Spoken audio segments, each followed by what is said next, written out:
নমস্কাৰ অন্য এটি ভিডিঅ' লৈ মই পুনৰ আপোনালোকৰ ওচৰলৈ আহিছোঁ এই ৰেচিপিটো বনাবলৈ খুব সহজ আৰু খাবলৈ খুব ভাল লাগে যেহেতু এতিয়া লকডাউন চলি আছে সকলো ঘৰতে থাকিবলগীয়া হৈছে আৰু বতৰো খুব ভাল আচাৰ পাপৰ শুকোৱা সেইবাবে মই আপোনালোকলৈ চাউলৰ পাপৰৰ ৰেচিপি এটা আপোনালোকৰ লগত শ্বেয়াৰ কৰিম বুলি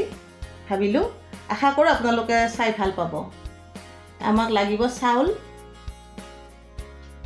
নিমখ জালুক কালজিৰা পানী আৰু তেল এতিয়া আমি এই চাউলখিনি মই ভালদৰে ধুই 12 ঘণ্টা সময় তিয়াই থৈছোঁ 12 ঘণ্টাতকৈ কম হ'ব নালাগিব অলপ বেছি হ'লেও একো নাই আৰু যদি পুৰণি চাউল হয় তাতকৈ বেছি তিয়াব লাগিব এতিয়া মই এইখিনি অলপ পানী দি ভালদৰে মিক্সিত গুড়ি কৰি ল'ম খুব মিহি হ'ব লাগিব সেইকাৰণে কম পানী দিব লাগিব আৰু এয়া মোৰ ধুনীয়া মিহি হৈ গৈছে এয়া দেখিছে কিমান মিহি হৈ গৈছে যিমানে মিহি হ'ব পাপৰ ভাল হ'ব এতিয়া মই বাউল এটা ল'ম ডাঙৰ আৰু এখন ডাঠ চালনি ল'ম মানে নৰ্মেল পিঠাগুড়ি চলা চালনিতকৈ ডাঠ হ'ব লাগিব আৰু চালনি নাথাকিলে কাপোৰেৰেও হ'ব এতিয়া মই এইখিনি ভালদৰে চেকি ল'ম চালনিখনত আমি পানীটো খুব সাৱধানে দিব লাগে ইয়াতে মানে আচল কিমান লাগিব সেই জোখটো দিব নোৱাৰি কাৰণ তিয়াই থোৱা চাউল থাকে তাতে সেইবাবে আমি অলপ অলপ পানী মিহলাই মিশ্ৰণটো তৈয়াৰ কৰিব লাগে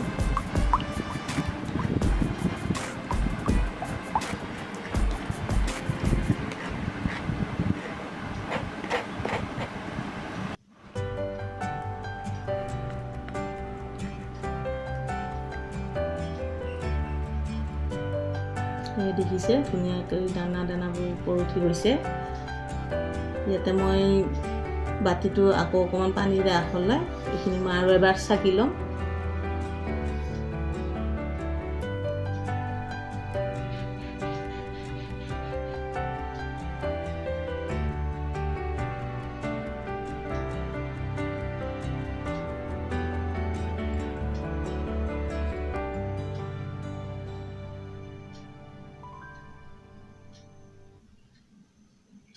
এইবিলাক দানাবিলাক ধুনীয়াকৈ ওলাই গৈছে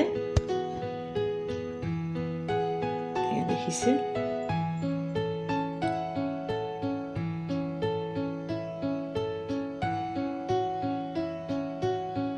আৰু গোটেই মিশ্ৰণটো ধুনীয়া মিহি হৈ গৈছে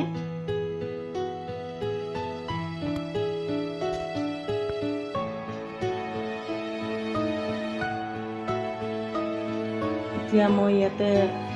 মছলাখিনি মিহলাই ল'ম প্ৰথমে মই নিমখ দিম মই 1.5 চামুচ দিছোঁ আপোনালোকে নিজৰ মাপ অনুযায়ী দিব এয়া মই জালুকৰ গুড়ি দিছোঁ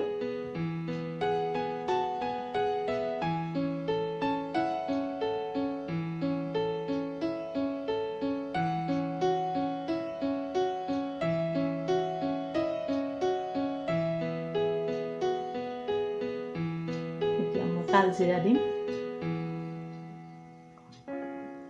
আপোনালোকে বেছি মছলা খাব খুজিলে জিৰা গোটা জিৰা বা জিৰাৰ গুড়ি শুকান জলকীয়াৰ বাকলিটো এনেকৈ দিব পাৰে এতিয়া মই 4টা কালাৰত বনাম ভাবিছোঁ সেইবাবে মই 4টা ভাগ কৰি লৈছোঁ 4টা বাটিত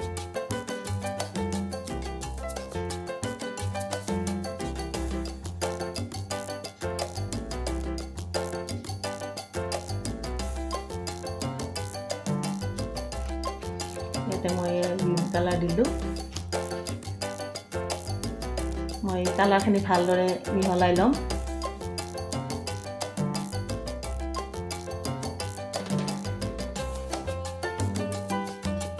ইয়াতে মই য়েলো দিছোঁ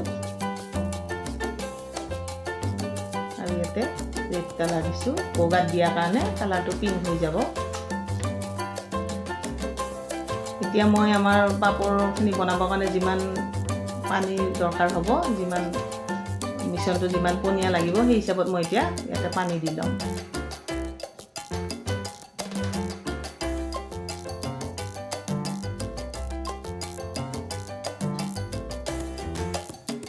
হৈছে কিমান পাতল কৰি লৈছোঁ মিশ্ৰণটো যিমানে মানে পাতল হ'ব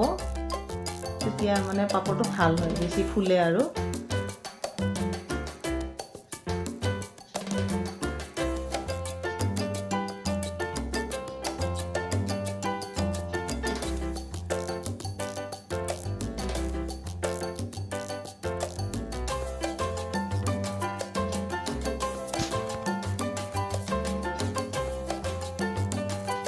এতিয়া মই ষ্টিলৰ এনেকৈ প্লেট লৈছোঁ 4খন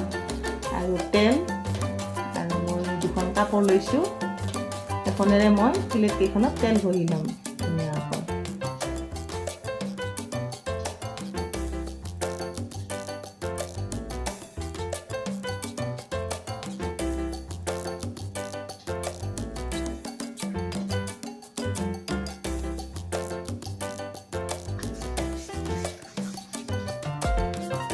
আমি তেলখিনি খুব ভালদৰে ধুই ল'ব লাগিব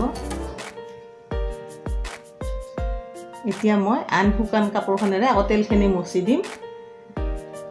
কাৰণ তেল লাগি থাকিলে মানে পাপৰটোত অলপ তেল থাকিলে শুকাই থৈ দিলে টেমাত কিবা পুৰণি তেলৰ এটা গোন্ধ ওলায় খুব বেয়া লাগে আৰু বেছি দিন ৰখাবও নোৱাৰি এতিয়া মই ইয়াতে মিশ্ৰণ দিম এইখন মই ডাঙৰ প্লেটখন লৈছোঁ ইয়াতে মই 2 চামুচ দিম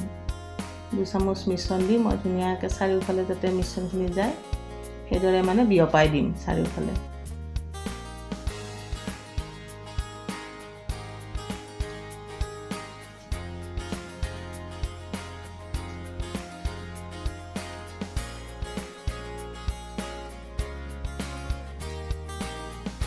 এতিয়া মই অলপ সৰু লৈছোঁ সেইবাবে এইখনত 1 চামুচ দিলে হ'ব মিশ্ৰণ বহুত দি মানে ডাঠ কৰিব নালাগে মানে যিমানে বস্তুটো পাতল হ'ব সিমানে পাপৰখন ভাল হ'ব ইয়াতে আধা চামুচ দিলে হ'ব আৰু এইখন মই পুৰা ভৰাই নিদিওঁ কাৰণ মাজত সাইড দুটা অলপ ওখ হয় ভৰাই দিলে ডাঠ হৈ যাব এইখনো সেই একে মাজৰখিনিতহে দিম আমি ভৰাই দিব গ'লে মানে পাপৰটো বহুত ডাঠ হৈ যাব এতিয়া মই এইখিনি এনেকৈ আটাইখন প্লেট ভৰাই ল'লোঁ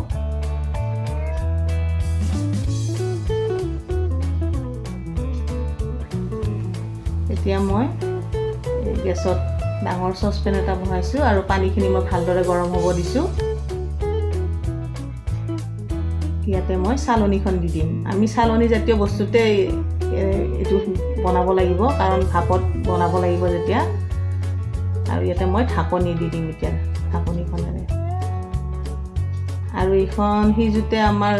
মানে বস্তুটো সিজি যাওঁতে 2 মিনিট সময় লাগিব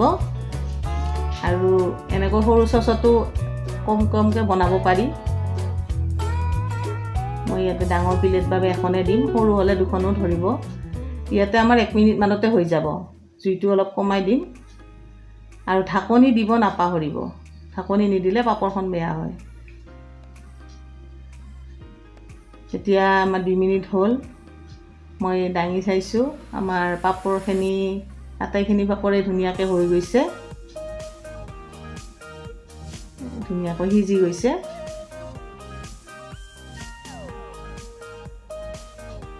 মই এতিয়া ডলা এখন লৈছোঁ চালনী ল'লেও হ'ব ইয়াতে মই এই প্লেটখনৰ পৰা পাপৰখন এৰুৱাবৰ কাৰণে মই গোটেই চাৰিও চাইডে এই চুৰি জোঙাটোৰে আগটোৰে মই ধুনীয়াকৈ চাৰিও চাইড এৰুৱাই ল'ম আমি ডলাখনত প্লাষ্টিক পাৰিম কাৰণ পেপাৰ পাৰিলে লাগি ধৰিব পাৰে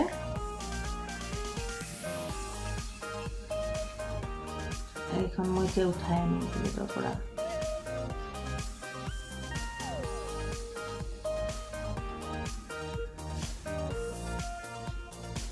এইখিনি মানে এৰুৱাওঁতে খুব সাৱধানে এৰুৱাব লাগে মই এইখনো আগৰ দৰে খুব সাৱধানে এৰুৱাম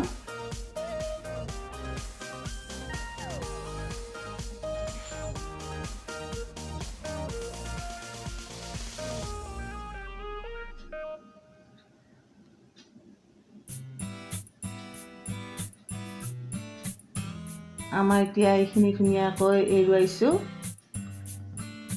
আমাৰ পানীৰ পৰিমাণ ঠিকে থকাৰ বাবে আমাৰ এই পাপৰকেইখন খুব ধুনীয়াকৈ হৈছে। আপোনালোকে দেখিছে কি ধুনীয়াকৈ এৰি আছে। আপোনালোকে পানীৰ পৰিমাণটো ঠিক জোখত আছেনে নাই সেইটো চাবৰ বাবে এটা টেষ্ট কৰিব পাৰে। মই এখন আপোনালোকক দেখুৱাবৰ বাবে অলপ ডাঠ মিশ্ৰণেৰে বনাইছোঁ। এয়া দেখিছে এইখন ফাটি গৈছে। গতিকে আপোনালোকে প্ৰথমবাৰ বনালে এনেকৈ টেষ্ট কৰি ল'ব। যদি ফাটি যায় আপোনালোকে আৰু অলপ পানী মিহলাই ল'ব, তেতিয়া ধুনীয়াকৈ হৈ যাব।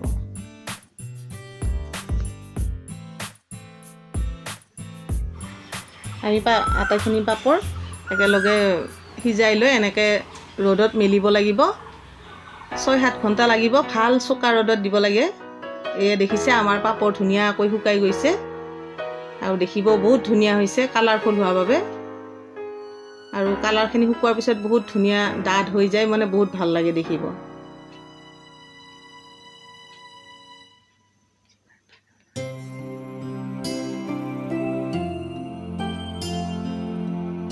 আৰু এই দেখিছে খুব সুন্দৰ পাতল হৈছে ইফালৰ পৰা সিফাল দেখি।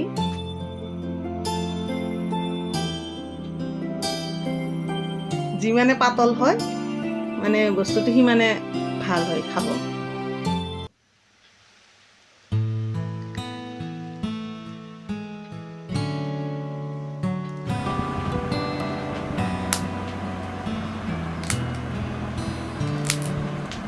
এই দেখিছে ধুনীয়াকৈ ভাঙি গৈছে, খুব ধুনীয়াকৈ শুকাইছে। আমি এতিয়া পাপৰখিনি ভাজি তেলটো ভালদৰে গৰম হ'ব দিব। এয়া চাওকচোন কিমান ধুনীয়াকৈ পাপৰখিনি ফুলি আহিছে।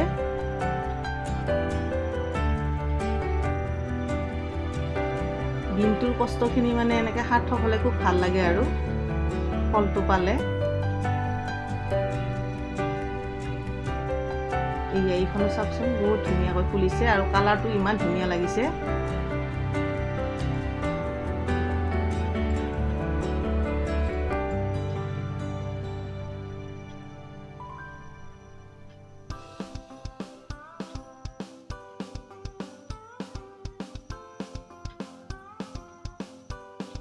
আমি এতিয়া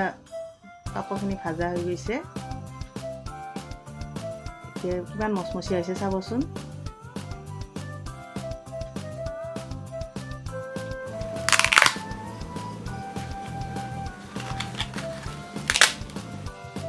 মিঠা আমৰ চাটনিৰে খাই খুব সোৱাদ লাগে, বহুত টেষ্ট পাব। আৰু এয়া নিশ্চয় আপোনালোকে দেখিব পাৰিছে পাপৰখিনি একদম বজাৰৰ পৰা কিনি অনাৰ দৰে সুন্দৰ হৈছে। আৰু আমাৰ ৰেচিপিটো চাই কেনে পালে আপোনালোকে কমেণ্ট বক্সত কমেণ্ট কৰিব। আৰু আমাৰ চেনেলটো লাইক, শ্বেয়াৰ এণ্ড ছাবস্ক্ৰাইব কৰিব নাপাহৰিব।